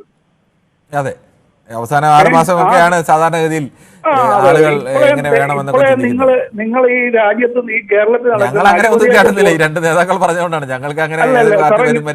ഞാനെന്ന് പറഞ്ഞിട്ട് ഇപ്പൊ ഈ കേരളത്തിൽ നടക്കുന്ന അഴിമതിയെ പറ്റി നിങ്ങൾ ഇതുപോലെ ഒരു പരിപാടി നടത്തുക. അങ്ങനെ ഒരു വാർത്ത വന്നാൽ സ്വാഭാവികമായിട്ടും നമുക്ക് അതിനെ കുറിച്ച് ചെയ്യാമല്ലോ. നമ്മൾ അങ്ങനെ ചെയ്യുന്നുണ്ടല്ലോ. ഇപ്പൊ ഞാൻ പറഞ്ഞില്ല, വി ഡി സതീശനോ രമേശിനോ നിങ്ങൾ സങ്കടപ്പെടേണ്ട ഒരു ആവശ്യമില്ല. സമയമാകുമ്പോൾ കോൺഗ്രസ് ഞങ്ങൾക്ക് അങ്ങനെ വി ഡി സതീശനോ രമേശ് ചെന്നിത്തലയെന്നോ ഇനി നാളെ പിണറായി വിജയൻ എന്നുള്ള സങ്കടമൊന്നും ഞങ്ങൾക്കില്ല. പിണറായി വിജയൻ നമ്മളൊന്നും ഒരു രാഷ്ട്രീയക്കാരെ കുറ്റം പറഞ്ഞ ആളല്ല ഞാൻ കേട്ടോ. ശരി, എന്തായാലും നമ്മൾക്ക് അങ്ങനെ ഇല്ല. അങ്ങനെ ആരാണ് അഭിപ്രായങ്ങൾ വരുന്നത്, അത്ര വാർത്തകൾ വരുന്നത്, ആ വാർത്ത നമ്മൾ ചർച്ച ചെയ്യുന്നു, അത്ര തന്നെ. അല്ല, ഇപ്പോഴേ നിങ്ങൾ ഇതിനെപ്പറ്റി ഓർത്ത് തല മുന്നാക്കണ്ട. താങ്കളുടെ അഭിപ്രായത്തിൽ നന്ദി. ശ്രീ വിജയൻ അഴിമതിയെ കുറിച്ചൊന്ന് നിങ്ങൾ അങ്ങനെ വാർത്ത വന്നാൽ നമ്മൾ ഉറപ്പായും അത്തരം വാർത്തകൾ കൈകാര്യം ചെയ്യും. പൊതുവേദിയിൽ സംശയമൊന്നുമില്ല. ശ്രീ കൊല്ലത്ത് നിന്ന് ശ്രീ വിജയൻ കൂടി ചേരുന്നുണ്ട്. ശ്രീ വിജയൻ, താങ്കൾ എങ്ങനെയാണ് ഇവരുടെ അഭിപ്രായ പ്രകടനത്തെ കാണുന്നത്? നമസ്തേ സാറേ. നമസ്തേ. എനിക്കിപ്പോ ഇതിനകത്ത് പറയാനുള്ളൊരു കാര്യം എന്ന് പറഞ്ഞു കഴിഞ്ഞാൽ ഒരുപാട് കാര്യങ്ങൾ പറയാനുണ്ട്. സുരേഷ് ഗോപിയുടെ കാര്യം പറയാനുണ്ട്. സുരേഷ് ഗോപിയെ NSSന്റെ ഇതിൽ വിളിച്ചില്ല. പിന്നെ SNDPയുടെ പരിപാടി ഇപ്പം വർക്കല നടക്കുന്ന അത് വിളിച്ചില്ല. ഇതിനെല്ലാം പുറമെ എനിക്കിപ്പോ അത്യാവശ്യമായിട്ട് പറയാനുള്ളത്, സാറിനോട് പിന്നെ പറഞ്ഞ ആ കക്ഷിയില്ലേ, എന്തോ ശിവജി, അദ്ദേഹത്തിന്റെ ആ ഒരു സംസാര ശൈലി ശരിയായില്ല. ഏതാണ്ട് ഞങ്ങളൊക്കെ ഒരേ പിന്നെ പ്രസ്ഥാനത്ത് നിന്ന് വർക്ക് ചെയ്യുന്നവരാണെന്നാണ് എനിക്ക് തോന്നുന്നത്. എന്തായാലും അത് ശരിയായില്ല. അത് പറയാനായിട്ടാണ് വിളിച്ചത്. പക്ഷേ ഈ അഭിപ്രായങ്ങളുണ്ട് എനിക്ക് കേട്ടോ. ശരി, ഓക്കെ, താങ്കളുടെ അഭിപ്രായം വ്യക്തമാണ്. ജോസഫ് കൂടി ചേരുന്നുണ്ട് തൃശ്ശൂരിൽ നിന്നാണ്. ശ്രീ ജോസഫ്, കേരളത്തിൽ രണ്ട് പ്രധാനപ്പെട്ട സമുദായ നേതാക്കൾ രമേശ് ചെന്നിത്തലയ്ക്ക് പിന്തുണ അറിയിക്കുകയാണ്. എന്താവും ഇവരുടെ ഉദ്ദേശം? നമ്മളെ ഈ മണ്ടത്ത് പത്മനാഭനും ശ്രീനാരായണ ഗുരു എന്നൊക്കെ പറയുന്നത് ലോകാരാധ്യരായ മനുഷ്യരാണ്. അവരുടെ സ്ഥാനത്തിന് നടേശ ഗുരുവും നമ്മുടെ പോപ്പ് നായന്മാര് പോപ്പായിട്ട് സുകുമാരൻ നായരും. പിന്നെ നേരത്തെ പലരും പറഞ്ഞ മാറ്റി നടേശ ഗുരു ആർക്കെങ്കിലും സപ്പോർട്ട് കൊടുത്ത അയാളുടെ കാര്യം തീർന്നു. ആ അനുഭവമാണ്. പിന്നെ നമ്മുടെ മുസ്ലിം ലീഗിന്റെ കാര്യം പറയുകയാണെങ്കിൽ ദേശീയ പ്രസിഡന്റിനെ തീരുമാനിക്കുക സ്റ്റേറ്റ് പ്രസിഡന്റാണ്. പിന്നെ കോൺഗ്രസിലാണെങ്കിൽ നമ്മുടെ ചുള്ളണ്ടല്ലോ, നമ്മുടെ എറണാകുളം ഭാഗത്തുനിന്ന് അങ്ങേര് പുറത്ത് വയലാർ രവി ഈജപുരിയന്മാരൊക്കെ മുഖ്യമന്ത്രിയാവാനായിട്ട് നോക്കിയിരിക്കുന്ന ആൾക്കാരാ. മറ്റേ ചുള്ളന്റെ പേരും പറഞ്ഞൊരു പെണ്ണ കേസിലൊക്കെ പെട്ട ഒരാളായിരുന്നു, ഏറ്റുമാനിട്ട് കണ്ട ഒരാള്. ശരി, ഓക്കെ. എന്തായാലും ഈ വിഷയത്തിൽ വളരെ വ്യത്യസ്തമായ അഭിപ്രായ പ്രകടനങ്ങളാണ് പ്രേക്ഷകരുടെ ഭാഗത്തു നിന്നുണ്ടായത്. അത് പ്രേക്ഷകരും പക്ഷം ചേർന്ന് പറഞ്ഞവരുണ്ട്. രമേശ് ചെന്നിത്തലയാണ് നല്ല മുഖ്യമന്ത്രിയാവാൻ യോഗ്യനെന്നും അതല്ല വി ഡി സതീശനാണ് യോഗ്യനാണ് എന്ന് പറഞ്ഞു. അതല്ല, അതിനപ്പുറത്തേക്ക് തരൂരടക്കം പല നേതാക്കളുടെ പേര് പറഞ്ഞവരുണ്ട്. അതിനൊക്കെ അപ്പുറത്തേക്ക് പൊതുവായി ഉയർന്ന അഭിപ്രായം എന്ന് പറയുന്നത് സമുദായ നേതാക്കൾ ഇത്തരം രാഷ്ട്രീയ അഭിപ്രായ പ്രകടനങ്ങളിൽ നിന്ന് വിട്ടുനിൽക്കണം. ഈ സമുദായ നേതാക്കൾ പറയുന്നതല്ല, അത് പിന്നെ രണ്ട് സമുദായം എന്നല്ല, ഏത് സമുദായമായാലും ആ നേതാക്കൾ പറയുന്നതനുസരിച്ച് അവിടെ പോയി വോട്ട് കുത്തുന്ന ആളുകളല്ല ആ സമുദായത്തിൽപ്പെട്ട ആളുകൾ. ആ സമുദായത്തിൽപ്പെട്ട ആളുകളുടെ ഒന്നും മൊത്തം കുത്തകാവകാശമൊന്നും ആർക്കും, ഒരു സമുദായ നേതാവിനും ഒരു സഭാ നേതാവിനും നേതാവിനും അത്തരത്തിൽ ഏത് മതത്തിൻ്റെതായാലും ജാതിയുടേതായാലും നേതാവിനും അങ്ങനെ കേരളത്തിലെ ജനങ്ങൾ നൽകിയിട്ടുമില്ല. ഇവർ പറയുന്നതനുസരിച്ച് ആരും ജയിക്കുകയും തോൽക്കുകയും ഒന്നും ചെയ്യാൻ പോകുന്നില്ല. പക്ഷേ ഇവരൊക്കെ കാലാകാലങ്ങളിൽ ഈ രാഷ്ട്രീയത്തിൽ ആര് ജയിക്കും തോൽക്കുമെന്നൊക്കെ നോക്കി തക്കം നോക്കി അഭിപ്രായം പറയുകയും ഒക്കെ ചെയ്യുന്നവരാണ്. അത്തരത്തിൽ തന്നെയാണ് മഹാഭൂരിപക്ഷം പേരും അഭിപ്രായ പ്രകടനം നടത്തിയത്. ചുരുക്കം ചിലർ മാത്രമാണ് മറിച്ച് അഭിപ്രായ പ്രകടനങ്ങൾ നടത്തിയത്. എന്തായാലും നാളെയും ഇതേ സമയം ന്യൂസ് 18 പൊതുവേദി മറ്റൊരു വിഷയവുമായി.